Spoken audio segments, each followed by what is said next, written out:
भावार्थ ऊपर बंध का एक ही कारण निश्चित किया, उपयोग मैला नहीं होना चाहिए। उपयोग को अगर साफ रखा जाए और जितनी भी परिस्थितियां हैं उनसे बंद नहीं होती, और उपयोग को गंदा कर लिया जाए तो फिर बंद होता है। दूसरी परिस्थितियां हों भी और नहीं भी हों भले। उपयोग में अगर रागादि का सद्भाव हुआ तो भले ही चेतन और अचेतन का घात ना हो। मुनिराज चलते हैं तो नहीं चल रहे हो, भले ही ना चले, मीडिया समिति में देख के चलना पड़ता है और हिंसा की संभावना हमारी रहती है। मुझे चुप बैठे हों और वो घात भी नहीं हो रहा हो लेकिन तो भी बंद होगा। अगर उपयोग में रागाधिकरण है तो ये चेष्टाएं न होने पर भी बंद होगा। और उपयोग में यदि राग का सद्भाव नहीं है, राग का सद्भाव में उपयोग को राग से मैला नहीं किया गया हो, अर्थात उपयोग राग वो होता तो है लेकिन वो एक तरफ पड़ा हुआ हो, उसको ज्ञान से भिन्न रखा गया हो। ज्ञान ये जानता हो कि यह राग मैं नहीं हूँ और ये राग मेरा कर्म नहीं है। ज्ञान और राग ये शामिल तो होते ही नहीं, ये तो वस्तु व्यवस्था होती है। क्योंकि जैसे दो विपरीत तत्व शामिल नहीं होते, जैसे श्रीखंड है उसमें दही और शक्कर, एक खट्टा और एक मीठा, इनको शामिल किया जाता है लेकिन शामिल नहीं होते। स्वाद दोनों का आता है, शामिल नहीं होते वास्तव में। इसी तरह उपयोग मैंने ज्ञान का स्वभाव यह है कि वह सब प्रकार के आदान प्रदान रहित है। वह किसी को ग्रहण नहीं करता और वह किसी को छोड़ता नहीं है। ग्रहण करने की जिसकी आदत नहीं है तो छोड़ने का प्रकरण नहीं आता। और जो कल्पना में ग्रहण करना मानता है तो कल्पना में छोड़ता है, और वो कल्पना में छोड़ता हुआ अपने उपयोग को मैला करता है, क्योंकि उसने उपयोग में मिथ्या कल्पना को जोड़ा है। ज्ञान के स्वभाव के साथ जिसने मिथ्या कल्पना को जोड़ा है कि मैं ग्रहण भी करता हूँ और छोड़ता भी, मैं करता हूँ, ये सब करता हूँ, व्रता भी मैं करता हूँ, हिंसा में जीव को मैं मारता हूँ, जीव को मैं बचाता हूँ। जीव का मरना और बचना तो शास्त्र में आयु कर्म के साथ में कहा गया।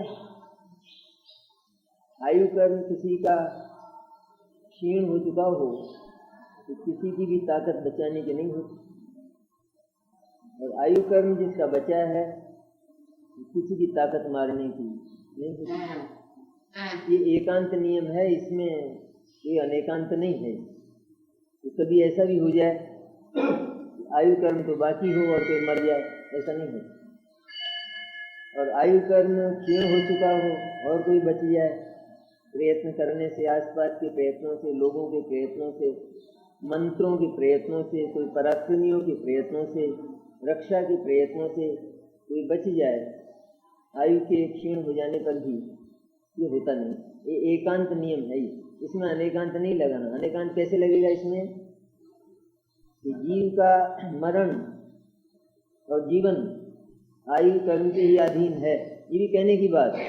तो जीव का जीवन मरण होता नहीं, लेकिन जिसको आके जीवन और मरण संज्ञा है तो सही, एक घटना को जीवन और मरण के नाम से पुकारा तो जाता है, इसलिए उसका नाम तो लेना पड़ेगा ना। जीव का जीवन और मरण वो सिर्फ आयु कर्म के अधीन है और किसी के अधीन नहीं है, ये हुआ अनेकांत। और के भी अधीन है, ये अनेकांत की हत्या हो गई। केवल आयु कर्म के अधीन है, ये हुआ अस्थि, और किसी के अधीन नहीं है, ये हुई नास्ति। ऐसा अस्थि नास्ति रूप अनेकांत। अनेकांत का अस्थि और नास्ति भंग है ना। अस्थि नास्ति तत् असत नित्य अनित्य एक अनेक, ये जो अनेकांत के पहलू हैं तो उनमें से ये अस्थि नास्ति नाम का पहलू है जो केवल आयु के ही अधीन है और किसी के अधीन नहीं है। इसलिए जब ये नियम स्थिर हो गया बिल्कुल, व्यवहार में भी ये बात हम बराबर देखते हैं कि चाहे कितने ही प्रयत्न किसी को मारने के किए जाएं लेकिन नहीं मरता, और बिना ही प्रयत्न के मर जाता है। इसलिए आयु कर्म के अधीन होने पर भी जो ये मानता है कि ये मैंने बचाया है और यह मैंने मारा, तो कहते हैं ये उसका झूठा अहंकार है। फिर वह मारने और बचाने के प्रयत्नों में ही लगा रहता है, क्योंकि उसको बचाने को धर्म मानता है और मारने को पाप मानता है। तो जिसे धर्म करना है वो तो बचाने के प्रयत्नों में लगा रहता है, जिसको पाप करना है वो मारने के प्रयत्नों में लगा रहता है। और चूंकि जितने भी मरते और बचते हैं वो आयु कर्म के अधीन मरते और बचते हैं, इसलिए इसके सारे प्रयत्न बिल्कुल पानी में जाते हैं, व्यर्थ जाते हैं। और बचाने का भाव तो सम्यक दृष्टि को भी आता है ना। और दूसरी हिंसा भी होती है सम्यक दृष्टि को।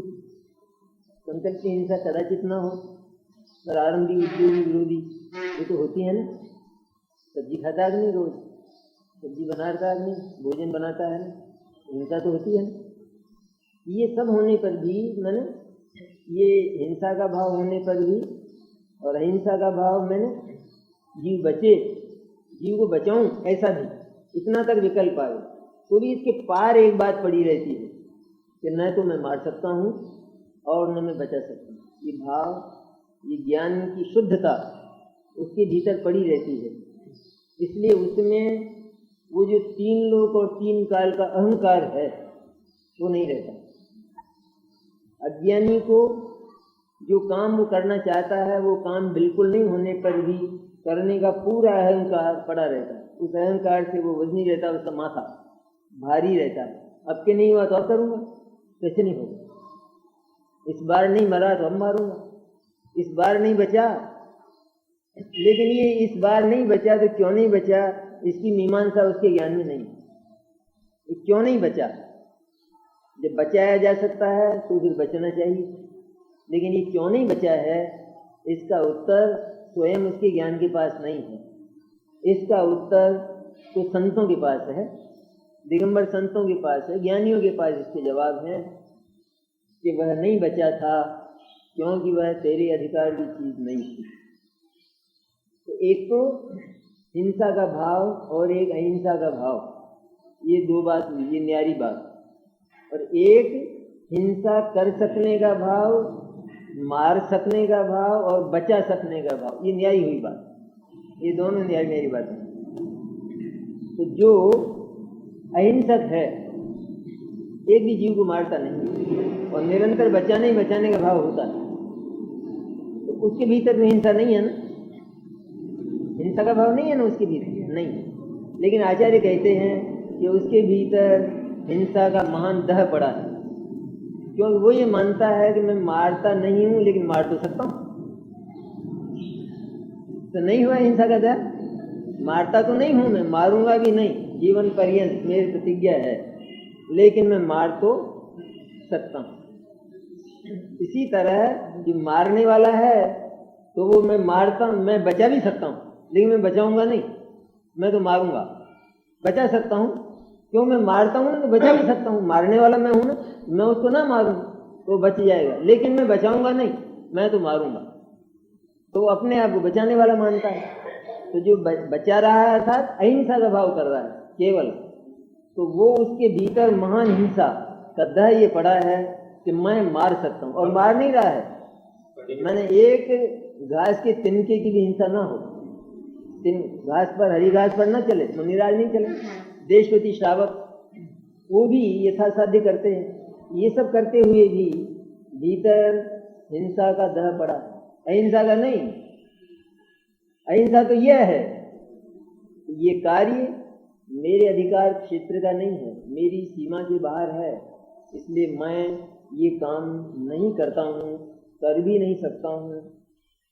हाँ, मेरी पूर्व की मूर्खता से वर्तमान में मुझे ये जो भाव आते हैं किसी को मारने के और बचाने के, यह मेरी पहले की अनादिकाल की मूर्खता है, और उस मूर्खता को मैं अपने उस अहिंसक चैतन्य तत्व के अवलंबन से समाप्त कर दूंगा।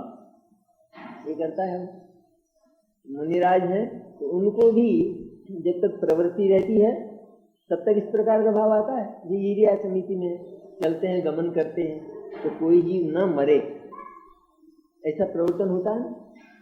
अहिंसा महाव्रत होता है नहीं? क्या होता है अहिंसा महाव्रत में? मुनिराज चलते हैं तो कोई जीव न मरे, ऐसा ये भाव रहता है। ये भाव रहते हुए भी जब वो सातवें गुण स्थान में चले जाते हैं तो वहाँ केवल शुद्धोपयोग होता है, शुद्धात्मा में ही लीनता होती है, उसी की अनुभूति होती है, और ये परिणाम वहाँ पर पैदा नहीं होता। कोई जीव बचे, ये परिणाम नहीं होता है। तो यदि ये मानेंगे अपन तो भी यही करते होंगे ये ठेर तक। आत्मा का अनुभव करने वाले और जिसको अपने यहाँ धर्म ध्यान और शुक्ल ध्यान की संज्ञा दी है, उसका स्वरूप यह है कि धर्म ध्यान में तो कुछ विकल्पों की स्थूलता रहती है, लेकिन जो शुक्ल ध्यान है उसमें तो केवल एकमात्र चैतन्य चमत्कार का ही महत्व रहता है, उसी में लीनता रहती है, चैतन्य में ही। तो वहाँ पर इस प्रकार के स्थूल परिणाम पैदा होते ही नहीं हैं, और उस बल से ही वो पूर्ण वीतराग होकर अनंत बन जाते। ये तरीका है। इसलिए आचार्य ने बंध अधिकार में प्रारंभ में ही यह बात शुरू की है कि दुनिया अपने से भिन्न जो क्षेत्र है उस पर अपना अधिकार मानती है। अज्ञानी जगत, अज्ञानी दुनिया वो ये माना करता है कि मैं मारता हूँ, बचाता हूँ, लेकिन यह उसके अधिकार की चीज़ नहीं है। तो फिर क्या करे? अधिकार की चीज़ नहीं तो क्या करे? नहीं बचावे तो आचार्य कहते हैं हाँ नहीं बचावे, तो फिर मारे। ये आता झगड़ा, नहीं बचावे तो क्या करे? मारे। तो मारने के लिए तो हम बहुत पहले इनकार कर आए थे। मारने की बात तो हमने बहुत पहले ये नहीं, ये बहुत पहले की कक्षा की बात है। अब तो हम आगे की कक्षा की बात करते हैं, बहुत आगे की कक्षा की।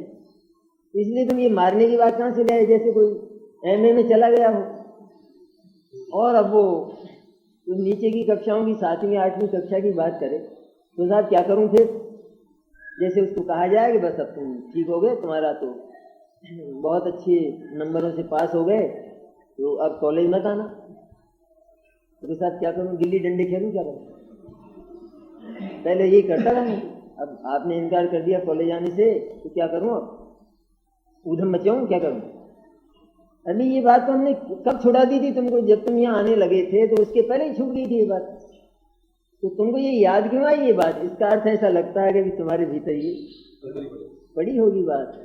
लेकिन कोई भी समझदार विद्यार्थी ये प्रश्न नहीं करता, तो कहता कि मैं तो अभी अपने जीवन की रचना करने वाला हूँ। इसी तरह जहाँ ये प्रश्न आचार्यों को किया जाए कि क्या करूं फिर? बचाऊं नहीं जीवों को? मत बचाओ, क्या है? फिर क्या करूं? मारूं? तो तू पात्र नहीं है अभी। ये तो हम बहुत पहले इनकार करके आए थे, तो तूने ये प्रश्न क्यों किया अभी? तब आचार्य का अर्थ ये होता है यदि सचमुच तुम कर सकते हो तो तुम्हारे भीतर यह किसी जीव को बचाने का भाव न आवे, इतनी ताकत, इतना पुरुषार्थ तुम्हारे भीतर पैदा हुआ है, तो तुम इन विकल्पों को तोड़कर केवल एक शुद्धात्मा का अनुभव करो, उसमें आनंद आएगा। क्योंकि सब जीवों के लिए यही एक रास्ता है। 2 रास्ते हो गए। एक तो ये रास्ता कि एक दूसरे को मारे और बचावे, एक तो ये रास्ता। दूसरा रास्ता कौन सा हुआ? कि न मारे न बचावे।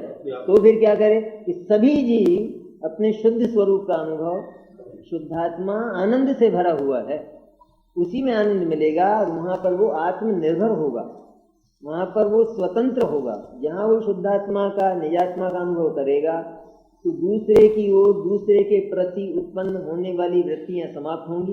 ये पराधीन वृत्तियाँ हैं, दूसरे की ओर जाने वाली, दूसरे के प्रति पैदा होने वाली।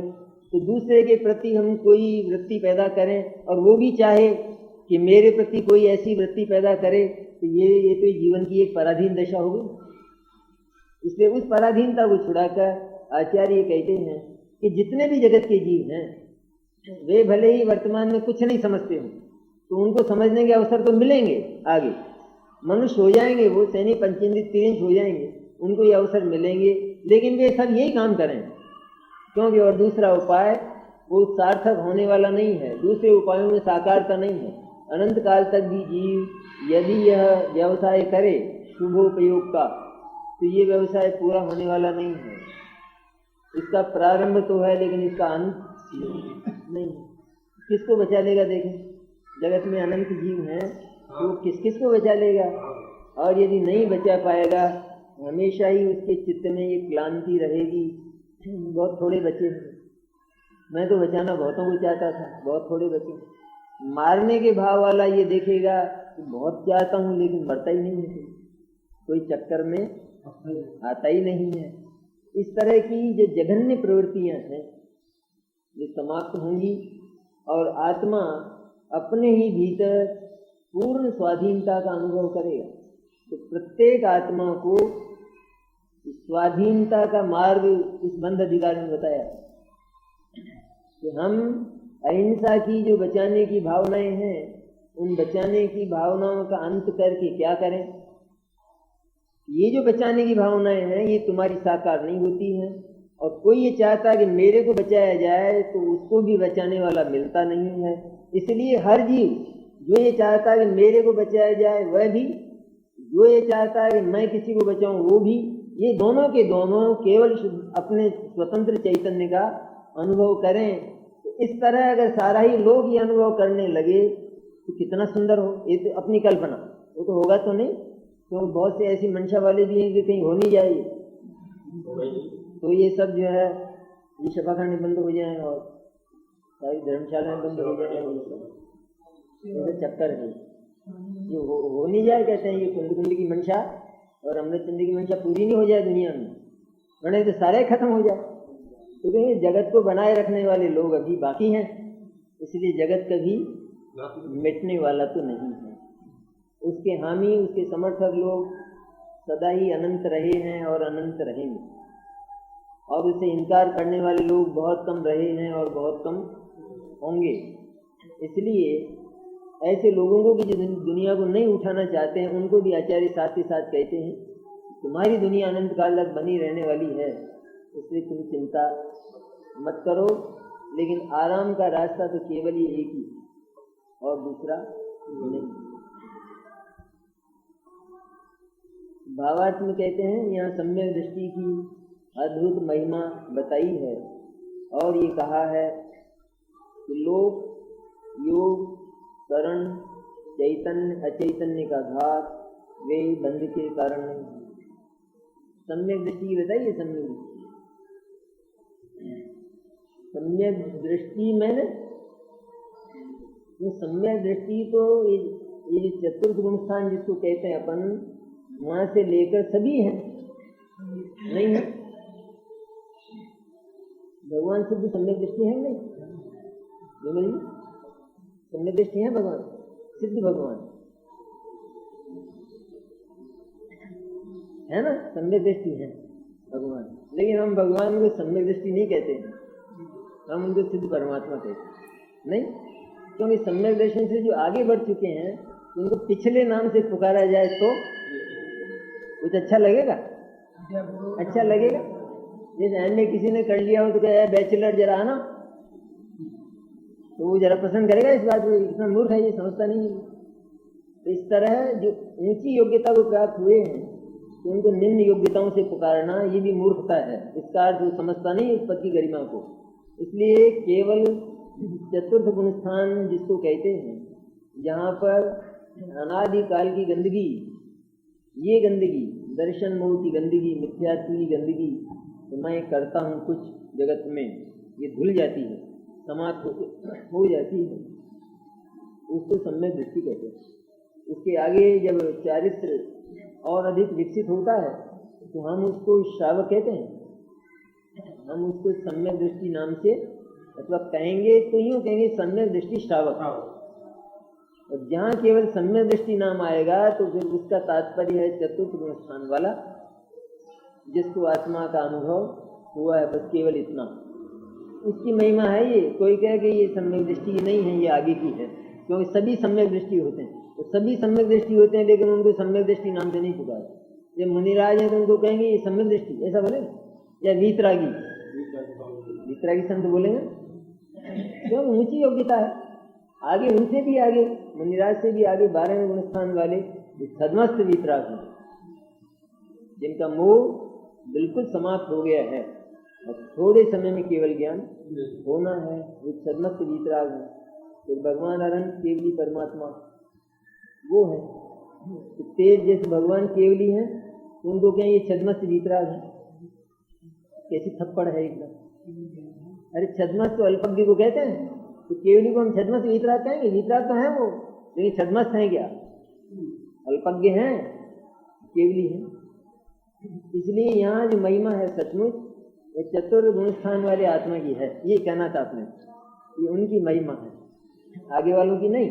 आगे वालों की तो आई गई इसमें, क्योंकि आगे वाले सभी सम्यक दर्शन को लेकर ही आगे बढ़ते हैं, इसलिए उनको तो ये सारी बातें नहीं हैं। लेकिन जिसका भी प्रारंभ है उसका हृदय भी इतना साफ होता है, उसका ज्ञान भी इतना निर्मल होता है, वो बताया। सम्यक दृष्टि की अद्भुत महिमा बताई है और ये कहा है कि लोक, योग, करण, चैतन्य अचैतन्य का घात वे बंध के कारण नहीं।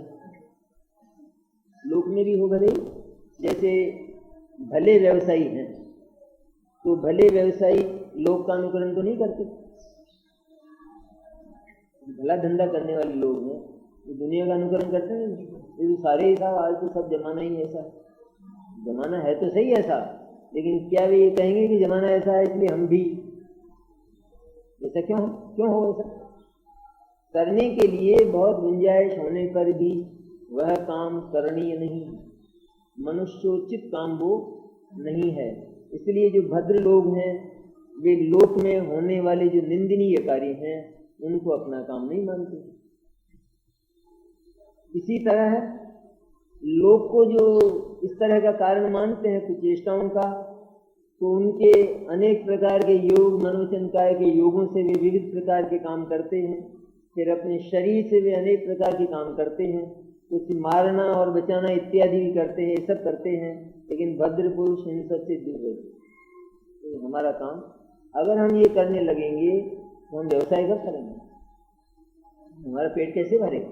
इसलिए हम इन झगड़ों में पड़ते नहीं हैं। इसी तरह ये सारी परिस्थितियां होने पर भी सम्यक दृष्टि के भीतर और सम्यक दृष्टि के आसपास ही ये बातें बीतने पर भी सम्यक दृष्टि का ज्ञान ये कहता है यदि मैं इनके साथ लग जाता हूँ तो मेरा काम कब होगा? इसलिए इनसे मेरा कोई संबंध नहीं। जिसने अपने उपयोग में इनसे संबंध तोड़ लिया तो वह निर्बंध हो गया। तो वास्तविक बंध क्या हुआ? कर्म का बंध। तो दूसरे नंबर की बात बताया तो यही है यहाँ। तो कर्म का बंध क्यों होता है? इसी की मीमांसा है सारी की सारी। तो कर्म का बंध इसलिए होता है कि जीव पहले अपने भीतर बनता है। पहले जीव अपने साथ नहीं हो सकने योग्य या अपने जैसे नहीं बनने योग्य जो भाव हैं, जो चीजें हैं, उनको यह अपनी बनाने की कोशिश करता है। ये महान अपराध है। पराई चीज को अपनी बनाने की चेष्टा, उसका नाम मिटाकर अपना नाम लिखने की चेष्टा, ये सारे के सारे। तो ये कहता है कि इसका काम मैं करता हूँ, तो उसने उस पर अपना नाम तो पहले ही लिख दिया, वरना कैसे कर सकता है? इसका काम मैं करता हूँ। जैसे हम कहें किसी के लिए, अपने पड़ोसी व्यवसायी के लिए कहें कि इनका तो सारा धंधा मैं करता हूँ, तो उसको बर्दाश्त हो? सब मैं करता हूँ कि इनका काम अच्छी नहीं है सारी ये बात। जरा आप अब आगे से थोड़ा संभल कर बोला कीजिए कैसे। आपका दखल मेरे यहाँ बिल्कुल नहीं हो सकता है। भारतवर्ष को अमेरिका कहे कि तुम्हारा तो सारा शासन ही हम चलाते हैं, तो कहते हैं हम ये आपको चेतावनी भेज रहे हैं, भविष्य में ये इसकी आवृत्ति नहीं होना चाहिए। और अज्ञानी ये कहता है कि लोक का शासन ही मैं करता हूँ, इन चीज़ों का संचालन ही मैं करता हूँ। तो वो उनका नाम मिटाकर अपना नाम लिखना चाहता है, लेकिन इस तरह से वस्तुओं पर अधिकार नहीं किया जाता, होता नहीं है। इसलिए नहीं होता क्योंकि यहाँ हर वस्तु की पहचान है, प्रत्येक वस्तु की। जो अचेतन है उस पर अगर चेतन का नाम लिख दिया जाए तो भी उन अचेतन वस्तुओं में चेतना नहीं आती, आएगी।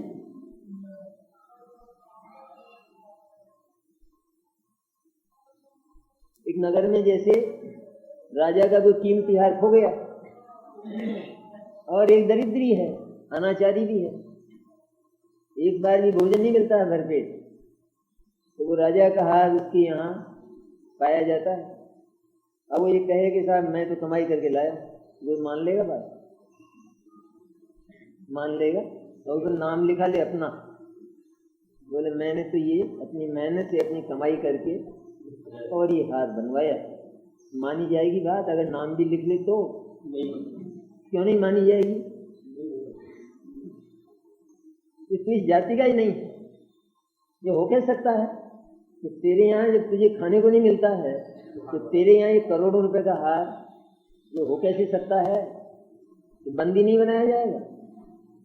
इसी तरह आत्मा को कहते हैं जो अमूर्त है, अमूर्त है और चेतन है, उसको आचार्य कहते हैं कि जितनी भी अचेतन वस्तुएं हैं उनको रखने की तेरे पास जगह भी नहीं है, तू उनका ग्रहण कर ही नहीं सकता है, तेरे से उनकी व्यवस्था हो ही नहीं सकती है। इसलिए तू यह घोषणा वापस ले, ये जो घोषणा पत्र है ना तेरा, इस घोषणा पत्र को तू खारिज कर। एक भी परमाणु तेरे वश में और तेरे अधिकार में नहीं है। इस घोषणा का नाम पूरा नहीं हो जाता, वो वहां तक रुकता, बीच में नहीं रुकता है। ये मूल काम है उसका कि वो अपने जीवन के मुख्य आधार की तलाश करे, ज्ञान, और वो करता है। मुख्य आधार की तलाश की, उसकी अनुभूति हुई, फिर भी जितना कुछ जानने लायक है वो सब स्वीकार है, फिर भी पर्याय पैदा होती, सम्यक दर्शन पैदा हुआ। ये थोड़ी कहता है कि पराया है सम्यक दर्शन, ये कहता है। लेकिन द्रव्य के साथ ममत्व करने के लिए सम्यक दर्शन आत्मा के भीतर पैदा होने पर भी सम्यक दर्शन से ममत्व तोड़ना पड़ता है। ऐसी है बात। अपने भीतर पैदा हुआ इसलिए अपना कहा जाता है, लेकिन ममत्व अगर न तोड़े तो डूबता है संसार, इसलिए ममत्व तोड़ देता है। होगा अपना है लेकिन बोझ वजन झेल नहीं सकता है। मेरा वजन ही जिससे नहीं झेले तो फिर वो भी मरे और मैं भी मरूं। और द्रव्य जो है ये तो ठोस है, ठोस, ये कभी डूबता ही नहीं है, ये कभी टूटता ही नहीं है, इसका कभी कुछ होता ही नहीं है, इसमें परिवर्तन ही नहीं होता है। इसलिए ये अवलंबन देने लायक है, ऐसी तलाश कर लेता है, तो उसमें ममत्व स्थापित करता है, पर्याय से ममत्व तोड़ देता है। ममत्व तोड़ देने पर भी वो जो दूसरा पहलू है कि ये पैदा यही हुई है, इस बात को जानता है, ये कोई दूसरे में से आई है ऐसा नहीं।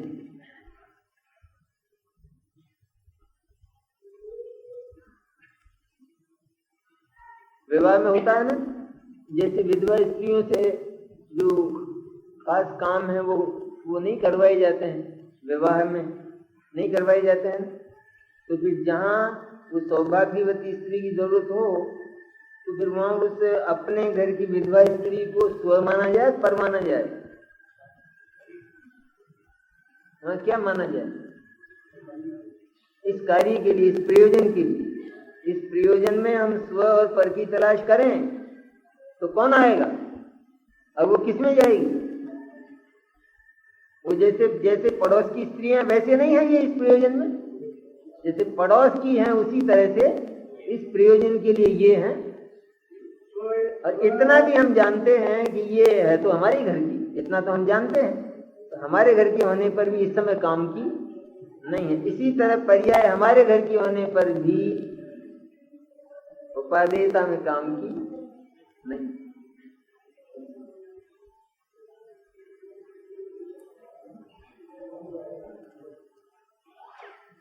उछल्ला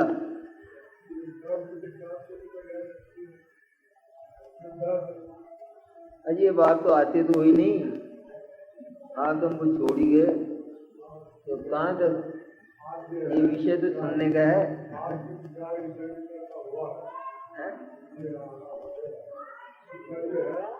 नहीं, इसमें धर्म इतना सस्ता है कि इसका उपदेश हर जगह बाजार में ले लो, ऐसा चक्कर है हर जगह। कोई भी हर आदमी तुरंत धर्म के संबंध में प्रश्न कर सकता है, लेकिन इसके पहले जो मान गंभीर बात है, इस विषय में मेरा प्रवेश नहीं है तो मैं प्रश्न कैसे करूंगी? कोई मानने को तैयार नहीं। अब लोक में ले लीजिए आप कि लोक में जो विशेषज्ञताएं हैं हर एक चीज की अलग अलग होती है ना। कोई डॉक्टर है, कोई वकील है, कोई इंजीनियर है, ये है। इनसे अगर अपन प्रश्न कर रहे हैं तो वो कहेंगे आप समझते नहीं हो, आप फालतू जो है वो बिना काम टाइम क्यों खराब करते हो मेरा? वहां जवाब ये मिलेगा। और यहाँ धर्म में, तो धर्म में हमने जैन धर्म में ये दो चार बातें सुन ली। एक तो निश्चय व्यवहार, एक निमित्त उपादान, एक द्रव्य पर्याय। तो पैदा हो गए ना दुर्भाग्य से, स्कूल में पैदा हो गए तो वो कमबख्त सारे के सारे सुनने को मिलते हैं। तो यहाँ पैदा हो गए इसलिए वो याद हो जाते हैं। द्रव्य पर्याय, निमित्त उपादान, निश्चय व्यवहार और अनेकांत, स्यादवाद, ये सब। तो जट जब उसकी चर्चा आई तो साबुत तो अनेकांत तो ऐसा होना चाहिए ना। पर हम पहले उस अनेकांत के स्वरूप को जिनवाणी से समझें तो, निमित्त उपादान के स्वरूप को जिनवाणी से समझें तो, जो विशेषज्ञ हैं उनका सत्संग करें तो, तब उसका कोई नक्शा हमारे दिमाग में बने तो एक कोई प्रश्न पैदा हो सकता है सही, अन्यथा वो प्रश्न ही सही पैदा नहीं, इसलिए वो हो ही नहीं सकता। तो सुनने की अपेक्षा तो चिंतन का विषय है ज्यादा। द्रव्य पर्याय को मामूली बात है क्या? वो जबरदस्त विज्ञान है, चिंतन का विषय ज्यादा। क्या अवलंबन ले?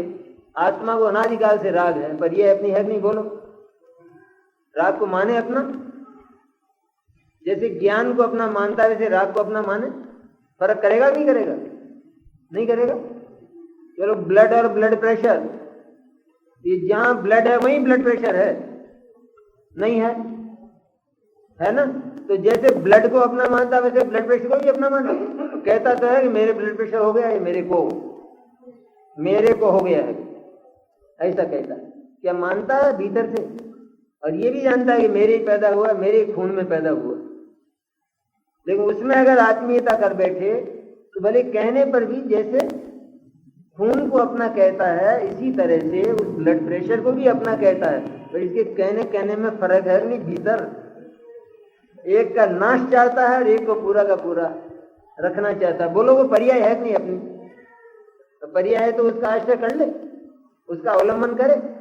रखने लायक है वो नहीं है। अपन सम्यक दर्शनादि की बात छोड़ें, आगे होने वाले हैं, अभी तो हुए नहीं है मन। लेकिन वर्तमान में तो मिथ्या दर्शन, मिथ्या ज्ञान, मिथ्या चारित्र है। ये तो सब खोटे हैं, झूठे हैं। मिथ्या दर्शन, मिथ्या ज्ञान, मिथ्या चारित्र। तो मिथ्या ज्ञान, मिथ्या दर्शन, ज्ञान चारित्र के साथ अगर आत्मीयता करे, ममत्व करे, तो इनका परित्याग होगा। तो कोई अंतर करना पड़ेगा कि नहीं? भीतर ही भीतर। मिथ्या दर्शन, मिथ्या ज्ञान, मिथ्या चारित्र, ये सचमुच बुरी आदतें हैं, खोटी प्रवृत्तियां हैं, और मैं इनसे कुछ अलग प्रकार का तत्व हूं, ऐसा भेद करना ही पड़ेगा। तो इनसे ममत्व छोड़ना पड़ेगा और दूसरे के प्रति ममत्व स्थापित करना पड़ेगा। तो कैसे वो पर्याय अपने में होने पर भी क्या है? उससे होने से क्या होता है? अपने में होती है तो करो, फिर कैंसर हो जाए तो मेरा ही है और मेरे ही भीतर पैदा हो, इतनी थोड़ी है बात। अपने भीतर पैदा होने पर भी वो तो घातक है। तो मिथ्या दर्शन, अज्ञान, असंयम घातक है। अपने भीतर पैदा होते हैं तो भी, इसलिए भीतर ही भीतर उनसे ममत्व टूटता भी। अपने घर में जैसे अनाचारी कोई सदस्य पैदा हो जाए, हो अनाचारी सदस्य, तो अपने घर का होने पर ही भीतर भेद रहता है कि नहीं? जो अनाचारी लड़का हो तो नोटों के बंडल संभलाते हैं उसको, और वैसा ही दूसरा बच्चा है अपना, उससे बड़ा है या छोटा है और बहुत आचार वाला है, उसको संभलाते हैं कि नहीं? ये भेद किया नहीं किया? तो जैसा इसके साथ ममत्व है वैसा उसके साथ ममत्व करते हैं। अब कहाँ पैदा हुआ? एक ही ठिकाने से। एक ठिकाने से पैदा होने पर भी भीतर ही जानते हैं। इसको बिल्कुल बताना मत, और इसको सारा का सारा। इस अंतर का नाम है उपादेयता, इसको कहते हैं उपादेय, और उसको कहते हैं हेय। वो घर में पैदा होने पर भी हेय हो गया और ये उपादेय हो गया। ऐसी कैसी है? पर्याय के संबंध में जानते हुए भी कि मेरे में पैदा हो, इससे क्या है, लेकिन मुझे जो प्रयोजन साधना है वो मेरे इस अवयव से नहीं सकता है। पर्याय नाम का जो अवयव है ये मेरे प्रयोजन को साधने में सक्षम नहीं है। द्रव्य नाम का अवयव मेरे प्रयोजन की सिद्धि में सक्षम है, इसलिए प्रयोजन की सिद्धि के लिए द्रव्य का अवलंबन लेता है, पर्याय का नहीं लेता है। रहती वही है पर्याय, इसकी भाग ली जाती है।